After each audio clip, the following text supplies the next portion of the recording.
Bismillahirrahmanirrahim. Assalamualaikum warahmatullahi wabarakatuh.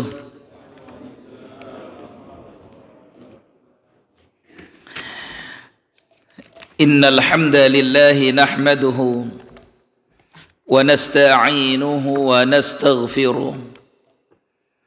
Wa na'udzu billahi min syururi anfusina wa sayyiati a'malina. Man yahdihillahu fala mudilla lahu wa man yudlilhu fala hadiya lahu. Nashhadu an la ilaha illallah wahdahu la syarika lahu wa nashhadu anna Muhammadan 'abduhu wa rasuluhu la nabiyya wa la rasula ba'da. Allahumma salli wa sallim wa barik wa karrim ala habibina wa nabiyyina wa syafi'ina wa sayyidina wa maulana Muhammadin wa ala alihi wa ashabihi wa man tabi'ahum bi ihsanin ila yaumiddin, amma ba'du. Kaum muslimin dan muslimat, a'azzakumullah wa iyaya. Alhamdulillahi rabbil alamin. Puji dan syukur hanyalah milik Allah Rabb semesta alam. Salawat beriring salam kita curah limpahkan pada Rasulullah sallallahu alaihi wasallam, pada keluarga beliau, ahlul bait, serta orang-orang yang senantiasa mengikuti beliau dari para sahabat ridwanullahi alaihim, tabi'in, tabi'ut tabi'in, dan orang-orang yang senantiasa mengikuti mereka dengan ihsan hingga akhir zaman. Alhamdulillah, malam ini kita kembali dapat duduk bersama dalam majlis ilmu. Kita duduk insyaallah akan mengkaji ilmu-ilmu Islam yang kita jadikan dasar dalam amal ibadah kita. Malam ini insyaallah, pada pertemuan bulan lalu kita bahas apa, Pak? Ayo, apa coba? Nggak ada jenazah lagi. Bulan lalu apa? Istisqa. Alhamdulillah sudah hujan ya. Iya. Karena sholatnya bapak-bapak semua ini. Jangan-jangan turun hujan ini bukan karena doa kita, tapi turunnya hujan itu karena doanya sapi, karena permintaannya kambing. Karena kata Nabi sallallahu alaihi wasallam, wa ma mana'u zakata amwalihim illa muni'ul qatra minas sama walaulal bahaim lam yumtaru. Tidaklah umat Islam enggan membayar zakat harta mereka kecuali Allah tahan air hujan turun dari langit. Seandainya bukan karena binatang-binatang ternak yang meminta air hujan, niscaya manusia belum diturunkan hujan. Jadi jangan-jangan yang minta hujan ini bukan manusia, tapi siapa? Binatang-binatang ternak, kata Nabi dalam hadis riwayat Imam Malik. Ya, jadi kemarin sebelum hujan ini, beberapa minggu yang lalu kita ngobrol-ngobrol dengan salah satu jamaah. Tapi di kampung-kampung sudah pada hujan loh Ustaz, kok di kota belum hujan ya? Terus ada yang nyeletuk, berarti di kampung kasih hujan karena banyak sapinya, Pak. Di kota karena sapinya pada dipotongi, jadi nggak ada yang minta hujan, nggak diturunkan hujan. Jadi sekarang jatahnya kota sudah sering hujan ya. Baik, sekarang kita bahas tentang hadas dan najis. Hadas dan najis. Pernah dengar kata hadas, Pak? Pernah nggak? Pernah. Sering ya. Gitu. Sering. Kalau sering berarti sering berhadas ya. Sering berhadas itu. Tiap hari Ustaz gitu. Ya. Minggu berhadas, Senin berhadas, Selasa berhadas, Rabu berhadas. Itu biasanya pengantin baru yang begitu. Dan pengantin separuh baru. Ya, pengantin lama juga ada yang begitu. Hadas terus. Najis, pernah dengar kata najis? Ya. Apa bedanya hadas sama najis? Wis ngono ku lah pokoknya. Dan definisinya lah kalau gitu. Pahamkan orang apa itu hadas, apa itu najis. Kalau najis itu kotoran, bagus. Najis adalah kotoran. Nah, ada yang mengatakan najis itu mustaqdzir yamna'u min sihhati shalah. Kotoran yang mencegah orang, menghalangi orang dari keabsahan ibadah sholat. Jadi najis itu kotoran. Kalau hadas bukan kotoran. Ya, najis bisa kelihatan nggak Pak? Najis itu terlihat atau tidak? Najis itu terlihat atau tidak? Bisa ya, bisa. Contoh najis yang terlihat apa? Kotoran ya. Contoh najis yang tidak terlihat apa? Ayo loh, mikir ya. Ada nggak Pak? Najis teralala. Nggak kelihatan. Apa contoh najis yang nggak kelihatan? Nah, hadas itu, najis itu semuanya kelihatan, Pak. Nggak ada yang nggak kelihatan. Makanya harus dihilangkan. Hadas kelihatan atau enggak? Hah? Nah, itu bedanya di situ. Kalau najis itu terlihat, kotor tadi definisinya, karena kotor. Yang kotor itu pasti kelihatan. Enggak, yang kotor itu pasti kelihatan. Kalau ada kotor tapi nggak tahu di mana ya, itu bingung gitu. Ya, yang namanya najis itu kotor. Maka najis itu sesuatu yang bisa dilihat. Karena bisa dilihat ya ketahuan najis itu. Sementara hadas itu sesuatu yang membatalkan sholat, tapi dia tidak terlihat, tidak nampak. Ya, cuma memang orang tahu, sadar kalau dia sedang hadas. Itu bedanya. Ya, secara definisi supaya mudah saja. Kalau definisi syariatnya adalah amrun i'tibariyun. Nah, itu definisinya agak bingung itu hadas. Sesuatu perkara yang dianggap ada padahal nggak ada, itulah hadas.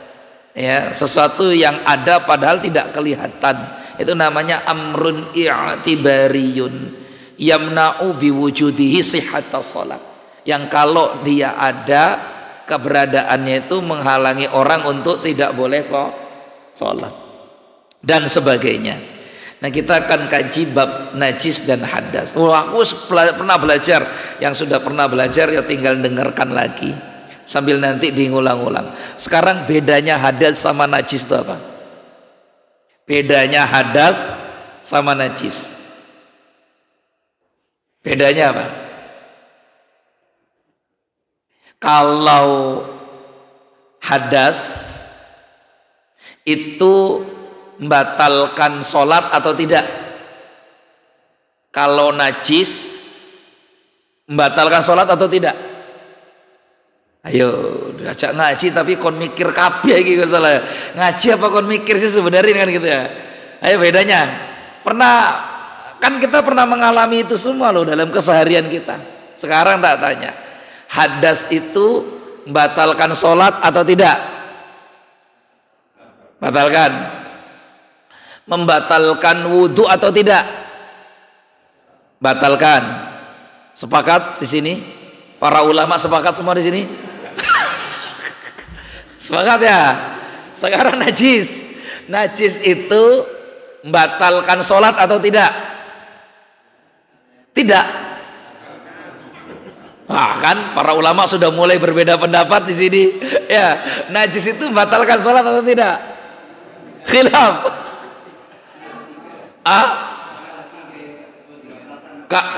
Karena ada tiga kategori. Ya wes, tiga kategori itu batalkan sholat enggak? Oh, najis semua kok itu?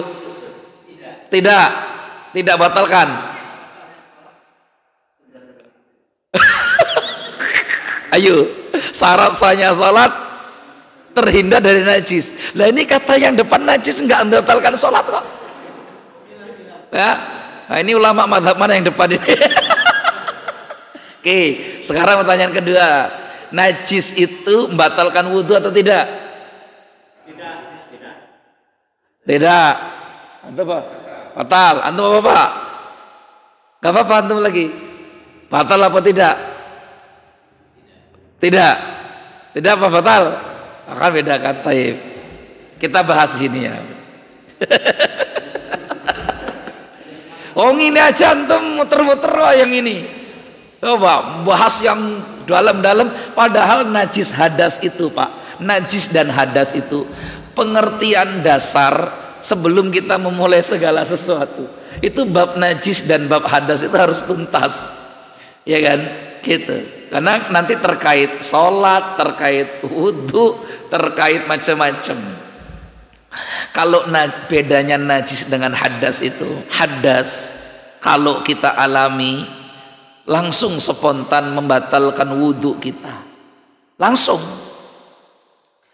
ya, dan langsung spontan membatalkan sholat kita. Itu hadas tuh.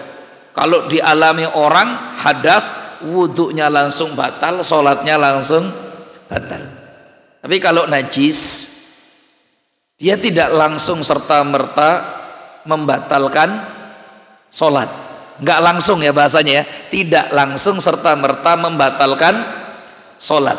Nanti konteksnya nanti kita jelaskan. Apakah membatalkan wudhu najis itu? Tidak. Najis itu tidak membatalkan wudhu, sehingga orang kalau terkena najis tidak perlu memperbarui wudhu, cukup membersihkan najisnya saja, wudhunya tetap sah ya. Nah itu nanti itu bagiannya. Setidaknya kita udah paham, oh itu bedanya najis sama hadas ya. Contoh nih sebelum masuk ngaji kitabnya. Kalau ada orang sholat, bapak sholat, terus bapak sadar bahwa ketika sholat, terus kita sadar,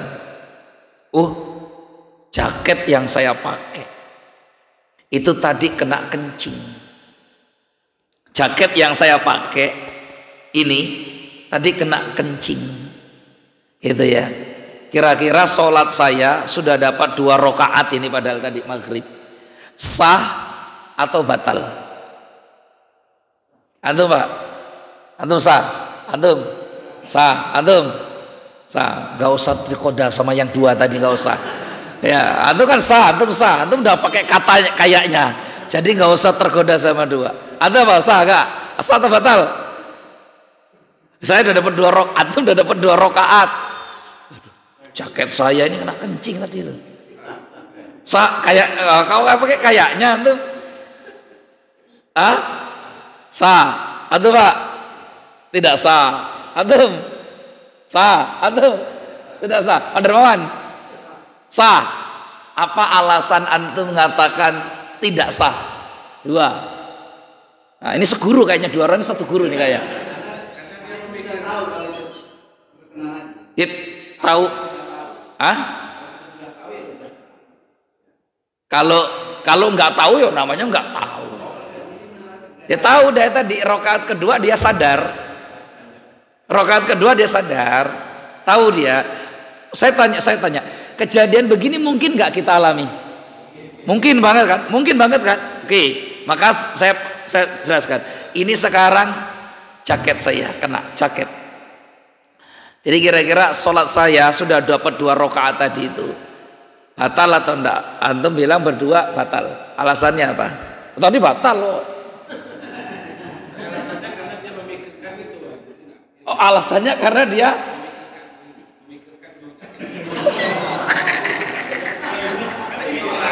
kan dia lagi sholat. Emang kalau pas lagi sholat kita fokus di sholatnya. Siapa di sini tadi yang waktu sholat maghrib fokus sama sholatnya? Ayo. Gak kepikiran macam-macam.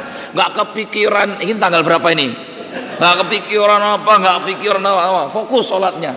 Gak ada Pak. Itu macam sholat kita tadi pikirannya macam-macam. Ada yang khusyuk, ada yang separuh khusyuk, ada yang enggak. Jadi batal atau tidak batal? Tidak batal, berubah sekarang. Ya, antum masih batal atau tidak batal?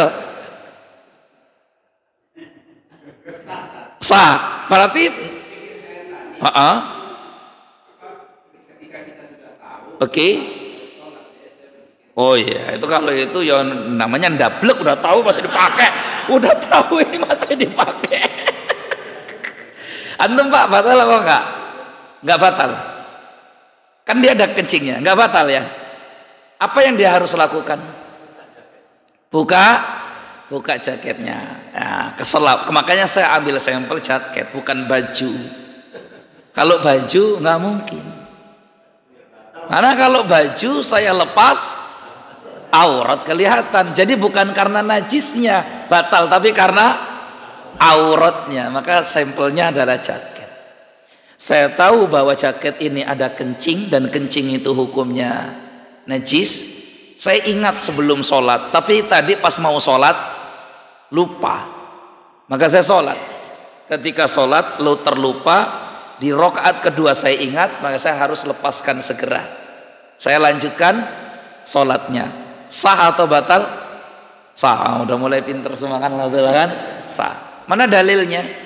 Dalilnya adalah hadis Nabi Sallallahu Alaihi Wasallam dalam riwayat Al-Bukhari, di mana Rasulullah Sallallahu Alaihi Wasallam pernah sholat, dan ketika beliau sholat, sandal yang beliau pakai ada najis tertempel di sandalnya. Sama kan? Kan tadi di jaket, Nabi di mana? Di sandal. Karena waktu itu Rasul sholat pakai sandal, dan ini salah satu kekhususan. Jadi bedanya umat Islam dan umat sebelumnya adalah umat Islam tuh boleh sholat pakai sandal.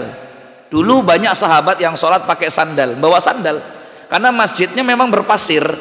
Ya, tapi kalau di sini masjid ini misalkan Miftahul Iman pakai sandal, wah ya jangan terus antum tuh lihat di hadis Bukhari, ya Rasul membolehkan kita sholat pakai sandal, masuk masjid Miftahul Iman pakai sandal, sunnah Rasul, ya tidak disiram sama ini ya. Jadi konteksnya berbeda. Memang boleh kita sholat pakai sandal, itu boleh. Antum sholat di pantai kan berpasir kan, pakai sandal nggak apa-apa. Sholat di kebun pakai sandal nggak apa-apa. Ya, di masjid jangan. Ya jangan. Taib. Nabi sholat pakai sandal, dan ternyata di sandal itu ada najis, kotoran. Tidak disebutkan dalam hadis kotoran apa itu. Bisa saja itu kotoran kucing, bisa saja itu kotoran anjing, bisa saja itu kotoran binatang yang lain. Tidak disebutkan, hanya disebutkan kotoran binatang. Kotoran binatang, ya, najis. Jibril alaihissalam pun datang menyampaikan kepada Rasulullah bahwa di balik atau di bawah sandal yang Anda pakai ada najis. Ini juga hadis menunjukkan bahwa Rasulullah itu tidak tahu sesuatu yang gaib. Ya, seandainya Nabi tahu kan, waktu Jibril datang, ya Muhammad, sesuatu ada najis, saya sudah tahu. Karena tidak mungkin. Ya, itu menunjukkan. Jadi yang kotoran nempel di sandal saja Rasul tidak tahu. Itu menunjukkan bahwa kalaulah Rasul tahu yang gaib, itu sesuatu gaib yang sudah diberitahu oleh Allah. Kalau tidak diberitahu oleh Allah, ya sama, Nabi itu tidak mengetahui yang gaib. Alimul ghaibi fala yuzhiru ala ghaibihi ahada. Allah Tuhan yang maha tahu yang gaib, fala yuzhiru ala ghaibihi ahada. Tidak satupun makhluk diberitahu oleh Allah, illa man irtada minar rasul, kecuali ada rasul yang diridhai oleh Allah. Jadi dalam beberapa kondisi Nabi tahu yang gaib. Iya. Contoh, Rasulullah melewati kuburan, dan Nabi tahu di kuburan itu ada yang sedang diazab, disiksa dalam kubur. Itu karena Allah memberitahu Rasulullah ada penghuni kuburan itu yang disiksa. Tapi bukan berarti setiap Nabi SAW lewat kuburan Rasul tahu mana yang diazab dan mana yang tidak. Bukan itu maksudnya. Paham ya Pak ya? Jadi tahunya Nabi perkara yang gaib karena di waktu itu memang diberitahu oleh Allah. atau malaikat Jibril. Sementara jika tidak, maka Rasul pun sama seperti kita manusia, tidak mengetahui yang gaib. Salah satunya itu tadi kotoran yang ada di sandal. Maka Nabi setelah diberitahu ada najis di sandalnya, padahal beliau sedang sholat, apa yang dilakukan Rasulullah? Beliau batalkan sholatnya atau lanjut sholatnya? Nabi lanjutkan sholatnya dengan melepaskan sandalnya. Maka Nabi lepaskan sandalnya dan lanjutkan ibadah sholatnya. Paham sampai sini Pak? Baik. Poin kedua sekarang, Anda sholat di masjid Miftahul Iman. Ini sebenarnya saya mau nyampaikan dari kitab gitu, tapi kayaknya lebih menarik gini kan, tanya jawab gini. Anda sekarang sholat di Miftahul Iman, bawa anak ini anak umur berapa? 3 tahun atau anak umur 2 tahun ya, kita bawa anak 2 tahun, kita bawa anak 3 tahun karena kita ingin melatih anak kita supaya cinta dengan masjid, supaya sholat seperti bapaknya ya, ngelihat sholat. Pendidikan paling mudah anak adalah didik dengan keteladanan. Nggak perlu diceramai anak seperti ini, diceramai 1 jam begini Pak, ya itu ngantuk turu Pak. Itu. Nah karena anak begini nggak perlu diceramai, cukup dia lihat apa yang dilakukan oleh bapaknya, apa yang dilakukan oleh ibunya. Karena pendidikannya pendidikan keteladanan, apa yang dilihat itu yang dilakukan. Nah tapi ini bukan berarti bapaknya tuh petakilan gitu gak ya?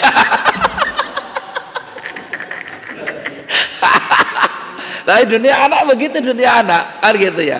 Nah pertanyaannya, anak kita yang umur 2 tahun yang mau kita bawa ke masjid, itu kan biasanya kita pakaikan apa?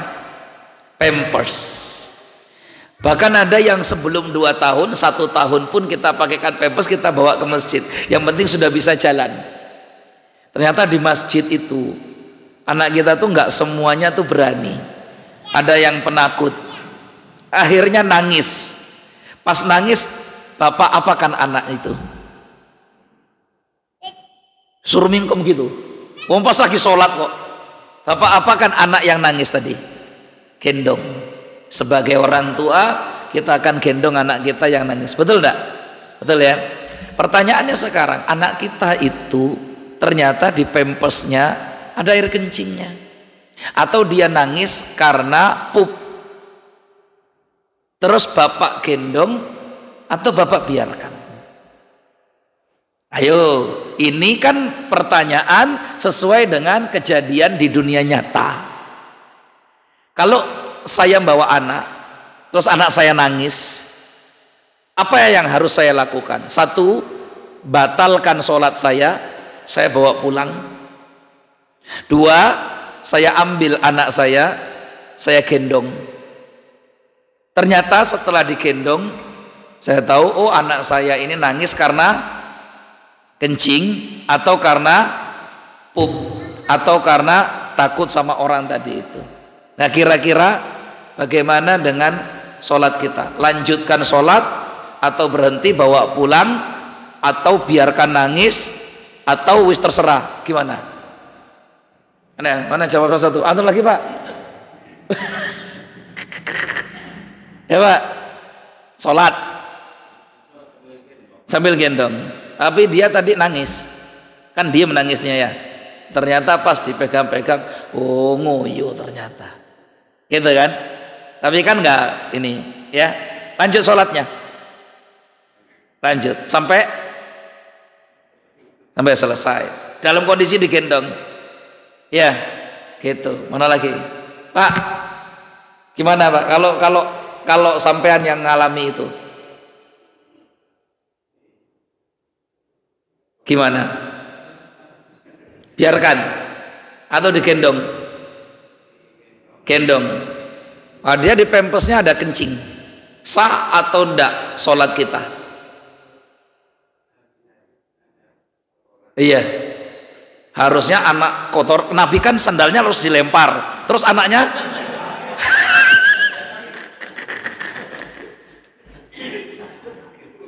oh berarti nggak digendong. Beliau ngambil batalkan sholat, gendong anak bawa pulang. Iya, gitu. Mana kira-kira yang benar antara dua pendapat ulama ini? Mana yang benar, Pak? Kalau Anda lanjutkan menggendong anak itu sementara kita sedang sholat sampai salam, maka menurut mazhab Syafi'i sholat kita batal. Jadi harus ngulang lagi. Kenapa? Karena kita tahu ada najis, tapi kita biarkan asik dengan sholat kita. Dan najisnya ada di situ sama kita. Ada sisa sama kita. Kita bawa najis itu. Kan ini ada najis nih. Najis apa tadi? Najis air kencing atau najis apa namanya, kotoran, mutawassithah itu namanya. Najis pertengahan dia, mutawassithah. Ini najis. Coba bayangkan berapa banyak orang tua hari ini yang tidak tahu ilmu ini, padahal dijelaskan di banyak kitab-kitab fikih. Hanya karena beralasan toh sudah ada pampers. Ya, biarpun pampers itu tidak menembus ke pakaian kita, gendonglah anak itu. Anaknya menangis, gendong. Dia tidak tahu bahwa pampers itu sudah ada kencingnya dan lain sebagainya. Maka itu berdampak pada batalnya ibadah sholat. Batal, menurut Syafi'i batal ini. Dia harus mengulangi lagi sholatnya. Maka ini perlu diingatkan kepada orang tua yang bawa anaknya. Satu, boleh nggak sih bawa anak ke masjid? Boleh, tergantung pengurus masjid sih. Itu tergantung pengurus masjid. Karena di masjid kami ada jamaah yang datang dari beda RT. Jauh itu Pak, sekitar hampir 1 kiloan itu. Tak tanya, Mas ini dari mana? Dari sana Pak. Loh kok jauh bener sholatnya ke sini? Di masjid saya nggak boleh bawa anak Pak. Makanya saya bawa ke sini. Oh ya, di sini banyak anak-anak, bawa saja anaknya. Tapi ternyata pas dibawa, wah anaknya ribut banget Pak. Iya, pantas saya pikir, pantas gak boleh, anaknya ribut banget, gitu. Tetapi ya sudah, karena memang di situ boleh, ya nggak apa. Sampai sekarang masih terus dibawa anaknya. Tapi terus alasan itu yang membuat pengurus juga akhirnya nerima. Ditanya, sampean kok sholat ke sini bawa terus anak, itu kenapa sih? Zuhur bawa anak, maghrib bawa anak, asar bawa anak.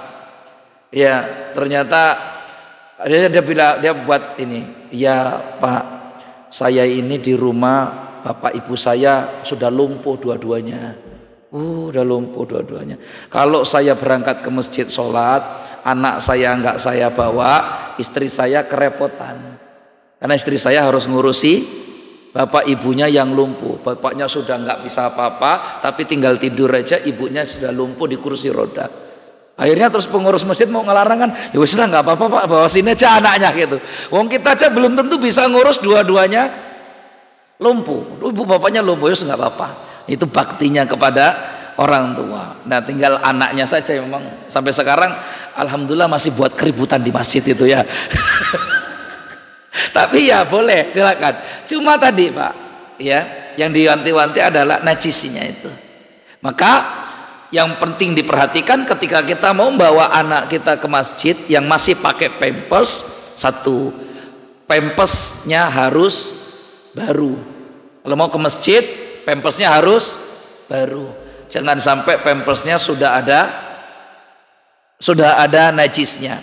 Kalau sudah ada najisnya, boleh saja selagi dia tidak tembus dan selagi dia tidak kita gendong.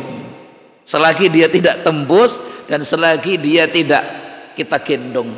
Karena kalau kita gendong nanti akan berdampak pada membatalkan ibadah sholat. Ya, karena Nabi SAW langsung segera dalam hadis Bukhari melepaskan kotoran najis yang ada di sandalnya. Maka baulul insan wa ghaituhu, kencingnya manusia dan pupnya, kotorannya najis. Wa baulul hayawan wa farthuhu, begitu pula kencingnya binatang dan kotoran hewan najis. Ya, kucing itu kan kita sentuh nggak najis, tapi kotorannya kucing najis. Ya, kencingnya kucing najis. Sama seperti manusia. Jadi ini perlu diperhatikan bagi teman-teman kita yang bawa anak dan belum tahu ilmunya, ya perlu disampaikan, karena kasihan kalau sholat dia merasa sholatnya sah, padahal sebenarnya secara hukum syariat sholatnya tidak sah, sholatnya tidak sah. Ya, yang belum tahu ya diberitahu atau kemudian dikasih tahu oleh pengurus. Kalau mau membawa anak, ini aturan-aturan syariat, bukan aturan-aturan masjid. Karena kalau aturan masjid kadang ditanggapinya berbeda. Tapi kalau aturan syariat nanti orang insya Allah akan menerima, ya akan menerima. Wallahu a'lam bishawab. Begitu ya Pak ya. Jadi ini najis yang pertama. Najis pertama adalah baulul insan wa ghaituhu wa baulul hayawan wa farsuhu. Yaitu kencingnya orang dan kotoran, dan kencingnya binatang dan kotoran binatang. Hukumnya najis. Ammal mani, adapun sperma najis atau tidak? Sperma najis atau tidak, Pak? Tidak. Ya. Makanya kencing najis. Para ulama ahli fikih kemudian mendiskusikan, kalau begitu apa hukum tanaman yang tumbuh subur karena disiram, mohon maaf, air kencing dan air kotoran? Kira-kira tanamannya boleh nggak dimakan?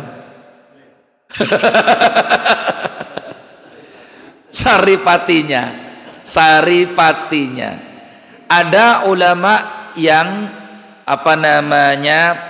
warok, berhati-hati, sampai mereka sebagian mazhab Syafi'i tidak membolehkan pupuk dari kencing atau kotoran karena itu sifatnya najis. Tapi ulama yang lain tadi alasannya seperti antum, karena sudah berubah, ya kan, bukan kotorannya, karena sudah disiramkan kemana, ke tanah, sudah berubah dan sebagainya. Taib ya, jadi kotoran dan kencing itu najis. Sekarang saya tanya kalau jual pupuk kotoran apa hukumnya? Ayo, antum pernah lihat orang jual kotoran untuk pupuk? Pernah? Atau jangan-jangan saya dan kita? Ya, oke. Di sini saya tanya dulu. Ini mazhabnya apa semua di sini nih? Mazhabnya apa sih? Padaran apa? Syafi'i ya kayaknya. Kemarin kita udah bahas fikih jenazah ya. Fikih jenazah pakai mazhab apa kemarin? Syafi'i. Jadi di sini mazhabnya apa? Syafi'i. Baik, semua yang mazhab Syafi'i di depan saya ini, saya tanya, apa hukum jual pupuk kotoran? Menurut mazhab Syafi'i,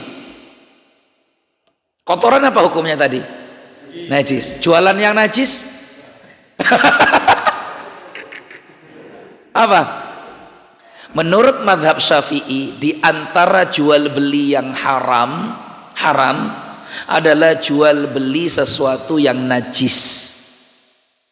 Maka menurut mazhab Syafi'i, karena kotoran binatang itu najis, berarti tidak boleh jual beli kotoran, termasuk pupuk binatang.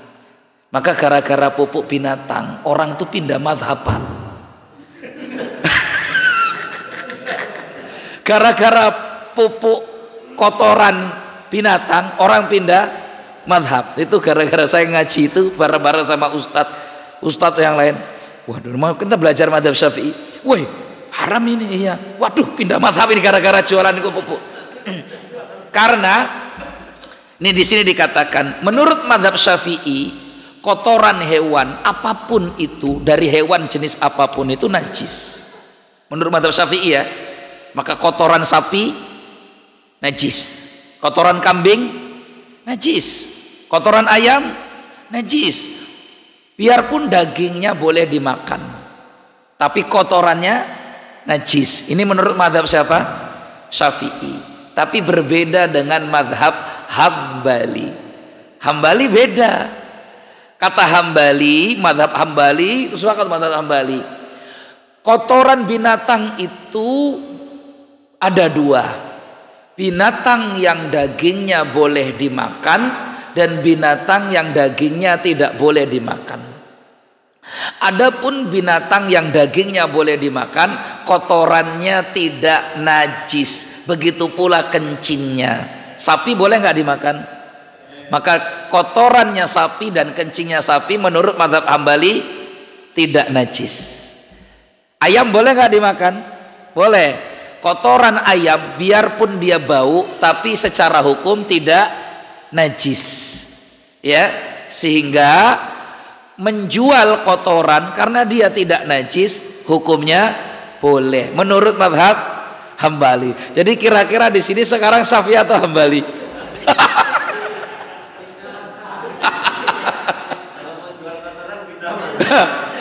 Jadi waktu itu obrolannya begini, kita sama-sama para ustadz bicarakan ini bab ini.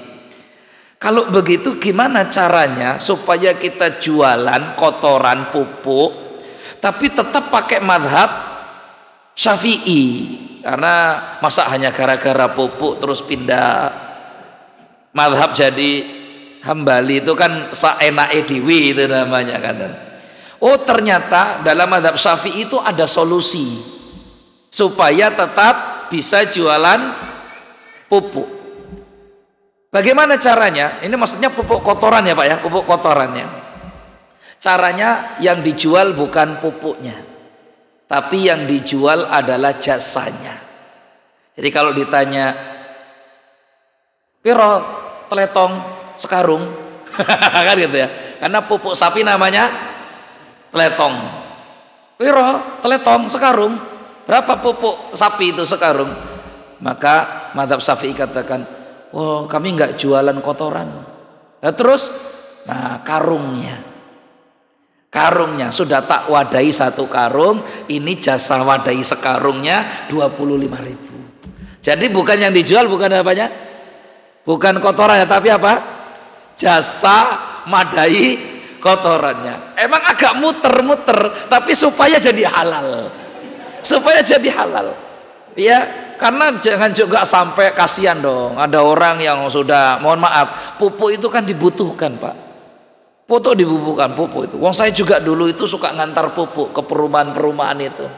Zaman dulu saya kecil SD itu saya sudah ngantar pupuk karena menguntungkan, tinggal ngorek-ngorek di belakang rumah, dulu ada sapi ada apa kan gitu ya, bawa gitu. Tapi kan dulu kan belum ngerti mazhab Syafi'i atau apa kan gitu. Pokoknya jualan saja, lumayan untuk tambah-tambah uang sekolah kan gitu. Ya. Dan sekarang yang sudah ternyata memang begitu. Dalam mazhab Syafi'i, karena kotoran itu najis, maka kotoran binatang tidak boleh dijual, hukumnya haram. Terus supaya halal bagaimana? Masa pindah mazhab? Ya boleh juga. Itu solusi kedua.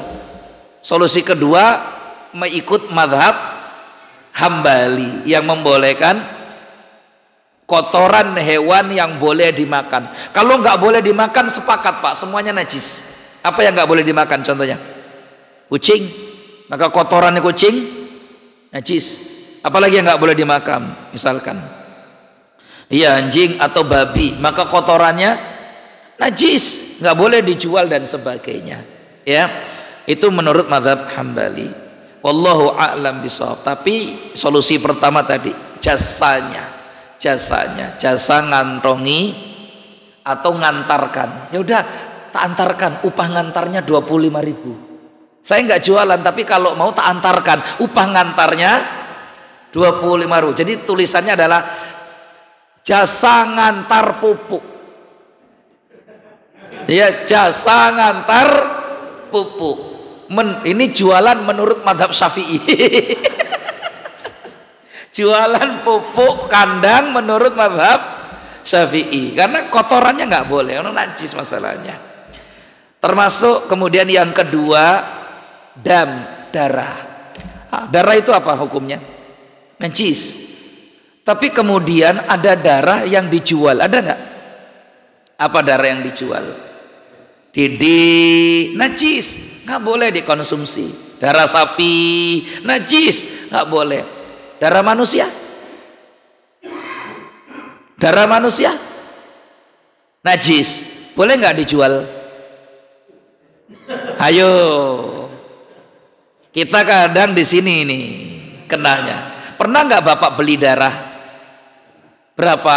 ini tukang narikin darah nih. Ini tukang narikin darah ini. Palang merah nih PMI.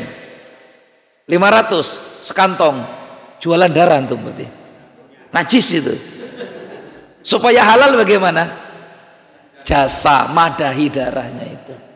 Jasa kantongnya, jasa sterilisasi darah, jasa perawatannya dan sebagainya yang membutuhkan biaya, maka yang dihargai bukan darahnya tapi apa? Jasa. Bahasanya yang diperbaiki. Karena jual beli darah nggak boleh. Haram dia, najis. Karena sesuatu yang najis. Jadi barang yang haram dijual belikan itu salah satu cirinya adalah mengandung najis. Sperma najis atau enggak? Jual beli sperma boleh enggak Pak? Ayo, mana? Jual beli sperma seliter berapa kira-kira itu?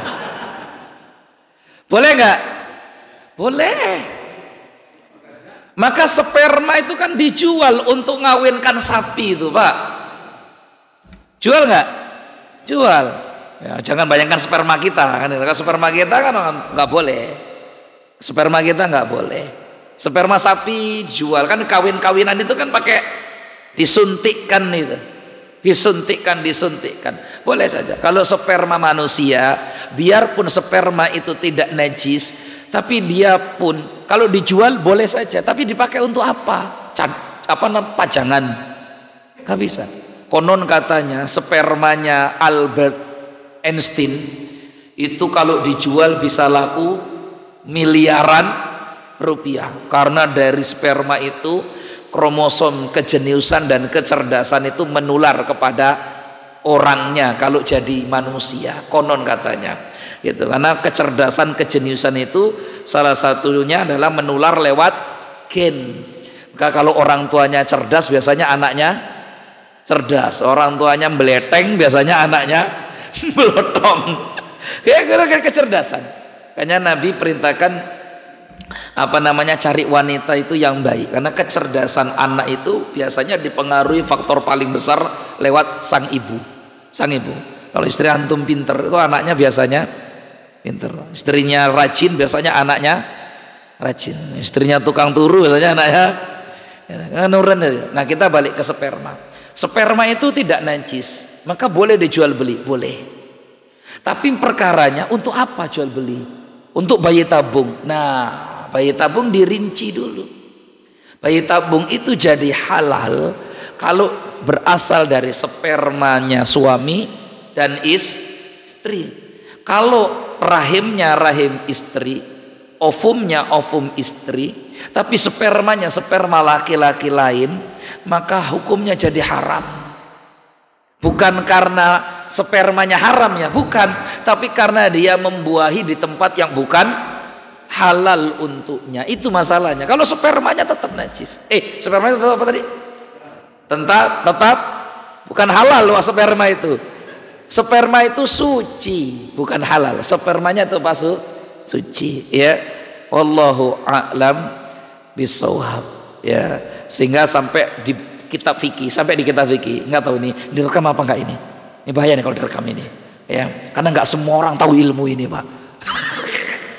Ini sudah isa di satu kitab fikih, Majmu' Fatawa, itu kitab kumpulan fatwa-fatwa fikih. Ada pertanyaan tentang bagaimana seseorang yang tertelan sperma. Entah tertelan entah ketelan itu beda tuh Pak, atau sengaja ditelan. Wallahu alam ya. Mohon maaf ya, ini sesuatu yang sensitif tapi kadang itu jadi bagian dari kehidupan kita. Ya, mohon maaf ini yang ngantuk turu dulu. Gimana hukum orang yang tertelan sperma atau yang sengaja menelan sperma? Itu di kitab Majmu' al-Fatawa di Timur Tengah, di Saudi Arabia ada pertanyaan seperti itu. Maka para ulama yang tergabung dalam Majmu' Fatawa di Timur Tengah katakan, ya, al-mani huwa tahir, mani itu suci. Maka kalaupun tertelan dia tidak apa-apa karena suci, cuma menjijikkan saja. Jadi sesuatu yang menjijikkan belum tentu najis. Karena orang kan jijik, tapi sebenarnya ya dia suci. Maka kalaupun tertelan ya secara hukum tidak apa, karena bukan menelan sesuatu yang najis, hanya sesuatu yang jijik ya. Tapi itu jijik pun kadang menurut sebagian, menurut yang lain enggak. Bahkan Dr. Boyke mengatakan dalam satu podcastnya, saya nggak tahu ya ini riwayat Dr. Boyke ya. Dr. Boyke itu air sperma itu bagus sekali untuk kecantikan wajah wanita. Jadi kalau sperma itu dijadikan bedak, itu bagus sekali, lebih bagus daripada skincare katanya. Makanya ini kan disampaikan selagi nggak ada ibu-ibu pengajian. Gitu ya Pak. Tapi setidaknya bapak-bapak laki-laki di sini ngerti. Oh berarti kalau ketelan nggak apa-apa, karena bukan najis ya. Kita ini malam ini ngaji apa sebenarnya? Yang ngaji najis ini bab najis. Karena di sini bahas tadi al-mani faminal adam tohirun, mani itu dari manusia hukumnya tohir. Apa tohir? Suci. Nah itu gara-gara ada bab ini masalahnya. Li'anna asla khalqatil insan al-mukarram. Karena sperma itu asal muasal terciptanya manusia. Manusia ini suci, maka asalnya pun dari yang suci itu ya. Illa kecuali idza ikhtalata bil baul, kalau spermanya tercampur dengan air kencing, aurutubatul farji, atau kemudian basahnya madinya kemaluan. Madi itu kan najis, kalau kecampur sama mani baru jadi najis. Tapi kalau maninya sendiri itu tidak najis gitu ya Pak ya. Antum sampai begini-begini gitu ngasih ya gitu ya, karena saking menghayati atau apa. Baik, selesai ya. Jadi bab najis ini masih panjang, ini baru 2 kok kita. Najis apa tadi? Baul sama najis darah. Ada najis yang lain ya. Wallahu alam. Jadi saya tidak tahu ini, karena kan saya belum mikirkan temanya apa. Kalau mau temanya fikih berarti dilanjut fikih. Tapi kalau mau temanya yang lain nanti kita lanjut yang lain, karena kita masih fikih itu luas panjang, termasuk tadi hadas dan najis dalam keseharian kita ini. Ini kan tadi kan contoh-contoh dalam keseharian kita ya.